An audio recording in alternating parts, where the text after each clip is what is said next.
जय हिंद, नमस्कार साथियों। दोस्तों, एसएससी जीडी 2022-23 का एग्जाम बहुत ही ज़्यादा निकट आ चुका है, यानी 10 जनवरी से एग्जाम शुरू होने वाला है।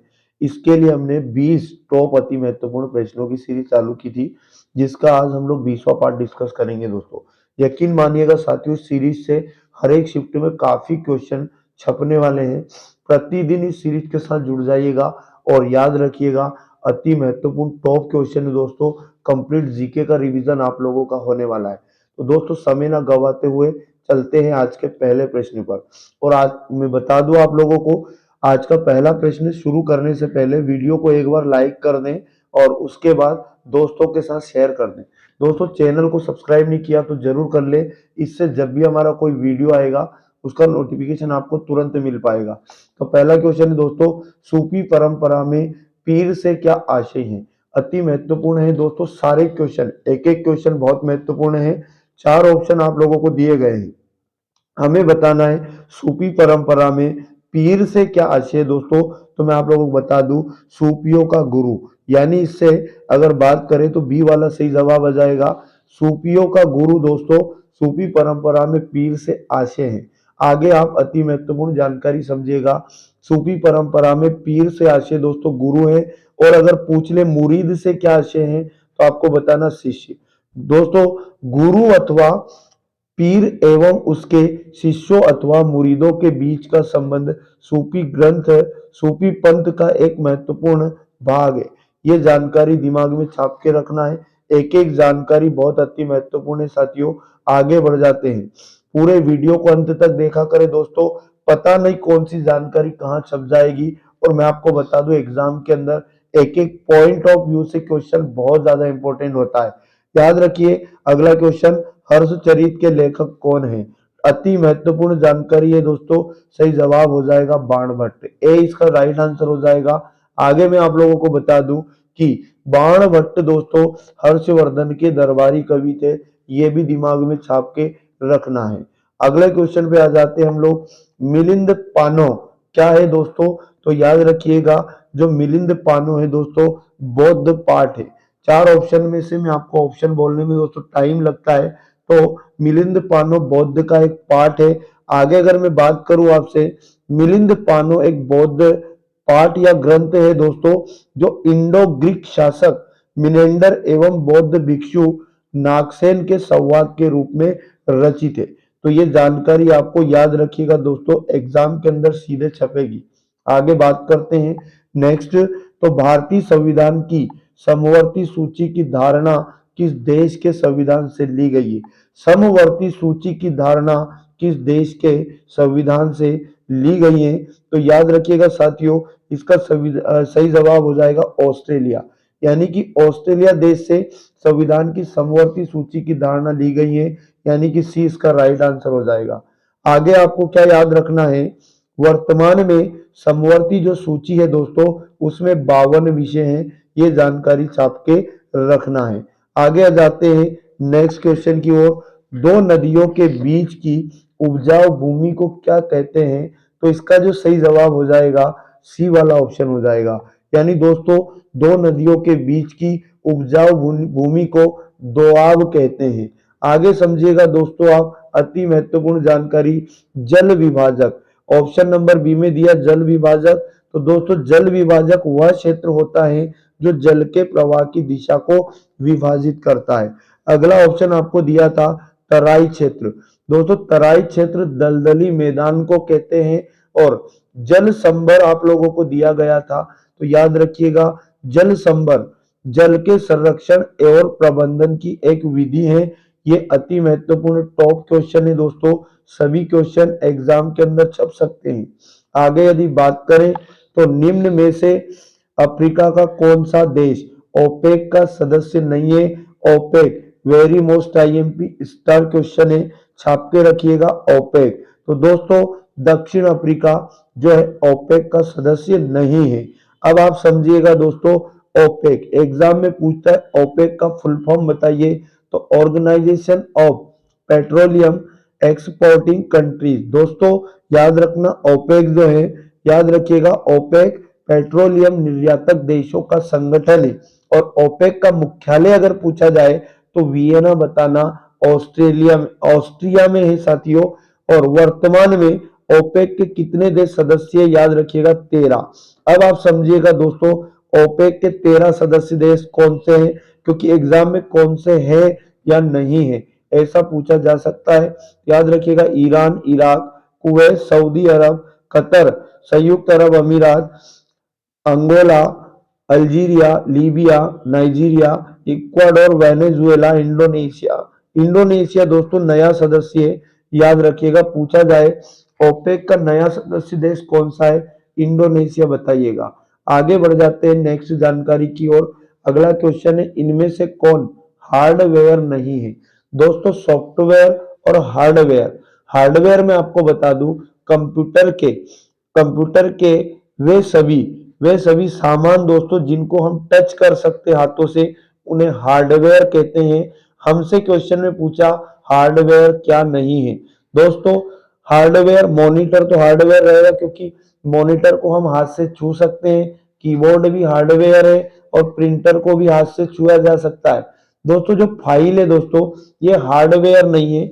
याद रखिएगा सही जवाब हो जाएगा ए वाला ऑप्शन। बढ़ जाते हैं आगे। दोस्तों अगला क्वेश्चन आप लोग याद रखिएगा 8वां, श्रीलंका रत्न पुरस्कार जीतने वाला पहला भारतीय नागरिक कौन है? श्रीलंका रत्न पुरस्कार अति महत्वपूर्ण जानकारी है और मैं आपको बता दूं श्रीलंका रत्न पुरस्कार जीतने वाले जो पहले भारतीय दोस्तों नरसिम्हन राव, यानी ऑप्शन नंबर 4 इसका सही आंसर आ जाएगा।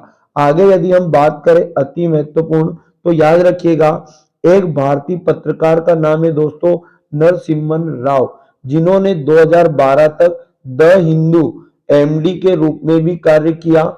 और याद रखना जो श्रीलंका रत्न पुरस्कार है दोस्तों श्रीलंका द्वारा गैर नागरिकों को दिया जाने वाला सर्वोच्च सम्मान है दोस्तों, इसलिए एग्जाम के अंदर छप सकता है। आगे यदि बात करें अगले क्वेश्चन की, अगला क्वेश्चन है उम्मद 8 में किया जाने वाला एक लोक नृत्य है। तो दोस्तों याद रखिए उम्मद 8 लोक नृत्य दोस्तों कहाँ किया जाता है? कुर्ग। सही जवाब होगा तीसरा ऑप्शन दोस्तों। और मैं आप लोगों को बता दूं कि कर्नाटक में पड़ता है दोस्तों कुर्ग। कुर्ग जो पड़ता है कर्नाटक का, ये एक लोक नृत्य है। अब कर्नाटक के आप बाकी के लोक नृत्य भी दिमाग में छाप लीजिएगा, एग्जाम के अंदर पूछे जा सकते हैं। पहला है दोस्तों कृष्ण पारिजाल जारी पारिजात, दूसरा है भूता आराधना, तीसरा है नागमंडला, चौथा है करागा, पांचवा है गरुड़ी और गरुड़ी गौम्बे, और छठा है दोस्तों जूडू हेलीगी, और सातवां लोक नृत्य आपको याद रखना कर्नाटक का कम कमसले नृत्य। तो ये सात ये और दोस्तों एक कुर्ग, ये लोक नृत्य अति महत्वपूर्ण है, एग्जाम के अंदर छप सकते हैं। आगे बढ़ते हैं अगले प्रश्न की ओर। महिला भक्त अंडल भारत के किस भाग से संबंधित है? दोस्तों इनका नाम है अंडल। तो ये भारत के किस भाग से संबंधित है? दक्षिणी। इसका सही जवाब हो जाएगा ऑप्शन नंबर 4। यानी दोस्तों इन महिला भक्त अंडल जो है ये दक्षिणी भाग से संबंधित है। इसका सही जवाब होगा दोस्तों दूसरा, मिस प्रिंट हुआ माफ कीजिएगा। आगे यदि मैं आपसे बात करूं तो यहाँ पर आपको और क्या छाप के रखना है समझिएगा। वे 12 अलवर संतों में से एक है दोस्तों, इनका नाम है अंडल। उन्हें दक्षिण की मीरा भी कहते हैं। एग्जाम में पूछा जाए दक्षिण की मीरा किसे कहते हैं तो अंडल याद रखिएगा। और उनका एक प्रसिद्ध नाम और है दोस्तों कौड़े भी हैं। इनको छाप लेना तीनों पॉइंट को, और इसका सही जवाब हो जाएगा दोस्तों दूसरा ऑप्शन दक्षिणी। तो आगे बढ़ जाते हैं नेक्स्ट जानकारी की ओर। अगला क्वेश्चन है गुप्त समाज की स्थापना किसने की थी? वेरी मोस्ट आईएमपीए छप सकता है। सही जवाब होगा दोस्तों चंद्रगुप्त, यानी सी इसका, सॉरी सी नहीं बी इसका राइट आंसर हो जाएगा चंद्रगुप्त। दोस्तों गुप्त समाज के संस्थापक जो थे वो थे चंद्रगुप्त। आगे यदि बात करें अति महत्वपूर्ण जानकारी की, तो कुमार गुप्त जो थे दोस्तों कुमार गुप्त तृतीय गुप्त वंश के अंतिम शासक थे। प्रथम शासक बोले दोस्तों चंद्रगुप्त बताना, और अंतिम शासक पूछे कुमार गुप्त बताइएगा गुप्त समाज का। आगे बढ़ जाते हैं नेक्स्ट क्वेश्चन की ओर। 13 नंबर है, पिट्स इंडिया एक्ट के अंतर्गत निम्न में किसे स्थापित किया गया? पिट्स इंडिया एक्ट अति महत्वपूर्ण है दोस्तों, याद रखिएगा, नियंत्रण बोर्ड। पिट्स इंडिया एक्ट के अंतर्गत याद रखिएगा नियंत्रण बोर्ड को स्थापित किया गया था। बी इसका राइट आंसर हो जाएगा। आगे आप समझिएगा नेक्स्ट क्वेश्चन। अगला क्वेश्चन दोस्तों ध्यान पूर्वक पढ़िएगा, हर एक जानकारी अति महत्वपूर्ण है। तो याद रखिएगा, गुरु गोविंद सिंह द्वारा खालसा पंथ की स्थापना किस वर्ष में की गई थी? गुरु गोविंद सिंह के द्वारा खालसा पंथ की स्थापना हमें बताना है। सही जवाब होगा 1699। Option number B right answer हो जाएगा। यानी 1699 में गुरु गोविंद सिंह ने खालसा पंथ की स्थापना की थी। आगे समझिएगा अति महत्वपूर्ण जानकारी। पहला पॉइंट समझिएगा, गुरु गोविंद सिंह सिखों के कौन से गुरु थे? एग्जाम में पूछा जाए, बताइएगा 10वें गुरु थे गुरु गोविंद सिंह। इन गुरु गोविंद सिंह के बचपन का नाम अगर आपसे पूछे तो बताना है दोस्तों गोविंद राय। तो ये जानकारी अति महत्वपूर्ण थी जो इस प्रश्न से याद रखना है। अगला क्वेश्चन है दोस्तों 15 नंबर, मुख्यमंत्री की नियुक्ति की जाती है। मुख्यमंत्री की नियुक्ति की जाती है, सही जवाब हो जाएगा राज्यपाल द्वारा। इसका राइट आंसर हो जाएगा। यानी मुख्यमंत्री की नियुक्ति दोस्तों राज्यपाल के द्वारा की जाती है। अब आप अति महत्वपूर्ण जानकारी दिमाग में छापिएगा। संविधान के अनुच्छेद 164(1) के तहत मुख्यमंत्री की नियुक्ति राज्यपाल द्वारा की जाती है। ये अनुच्छेद आपको याद रखना 164(1) दोस्तों, 164(1) है ना, अनुच्छेद के तहत मुख्यमंत्री की नियुक्ति राज्यपाल द्वारा की जाती है। दोस्तों जो अन्य मंत्रियों की नियुक्ति है राज्यपाल मुख्यमंत्री की सलाह पर करता है। अति महत्वपूर्ण जानकारी है, छाप के रखना है। अगली जानकारी पर आ जाते हैं। नेक्स्ट क्वेश्चन, चुनाव आयोग किस अनुच्छेद के अंतर्गत स्थापित किया गया है? अति महत्वपूर्ण, वेरी मोस्ट आईएमपी। तो याद रखिए चुनाव आयोग दोस्तों अनुच्छेद 324 के अंतर्गत स्थापित किया गया है। यानी सी इसका राइट आंसर हो जाएगा। आगे यदि बात करें चुनाव आयोग से, तो चुनाव आयोग की स्थापना याद रखिएगा 25 जनवरी 1950 को हुई थी। चुनाव आयोग का मुख्यालय पूछा जाए नई दिल्ली बताइएगा। आगे बढ़ जाते हैं नेक्स्ट जानकारी की ओर। अगली जानकारी है दोस्तों, कुकी किस राज्य से संबंधित है? कुकी दोस्तों एक जनजाति का नाम है। तो याद रखिएगा इसका सही जवाब हो जाएगा मणिपुर। सी इसका राइट आंसर हो जाएगा। कुकी दोस्तों मणिपुर की एक जनजाति है और इसका विस्तार पूर्वोत्तर भारत, उत्तर पश्चिमी म्यांमार और बांग्लादेश तक है दोस्तों। अति महत्वपूर्ण है, छाप के रखना है। आगे बढ़ जाते हैं नेक्स्ट क्वेश्चन 18 नंबर, IR-20 और रला धान दो प्रमुख किस्म है। दोस्तों फसल की किस्म से एग्जाम में क्वेश्चन बन सकता है। IR-20 और रला धान दो प्रमुख किस्में, सही जवाब हो जाएगा धान की। ऑप्शन नंबर डी इसका राइट आंसर हो जाएगा। यानी IR-20 और रला धान धान की प्रमुख किस्में हैं। अब अति महत्वपूर्ण जानकारी छापिएगा, इसकी अन्य किस्में यानी दोस्तों धान की अन्य किस्में याद रखना, हमसा जया IR-8, IR-36, पूसा 1, हेमा तथा राजेश्वरी, ये सभी दोस्तों धान की किस्में एग्जाम में छप सकती हैं। आगे बढ़ जाते हैं next question, question number 19, Bharat और पाकिस्तान के बीच शिमला संधि पर हस्ताक्षर किए जाने का वर्ष है। शिमला संधि जो हुई थी दोस्तों भारत पाकिस्तान के बीच हुई थी, किस वर्ष शिमला संधि पर हस्ताक्षर हुए? तो याद रखिए 1972। अति महत्वपूर्ण जानकारी है, ए वाला सही जवाब हो जाएगा। आगे समझिएगा, इसमें भारत की तरफ से दोस्तों श्रीमती इंदिरा गांधी एवं पाकिस्तान की तरफ से जुल्फिकार अली भुट्टो थे। इन दोनों ने शिमला समझौते पर हस्ताक्षर किए थे, श्रीमती इंदिरा गांधी, जुल्फिकार अली भुट्टो।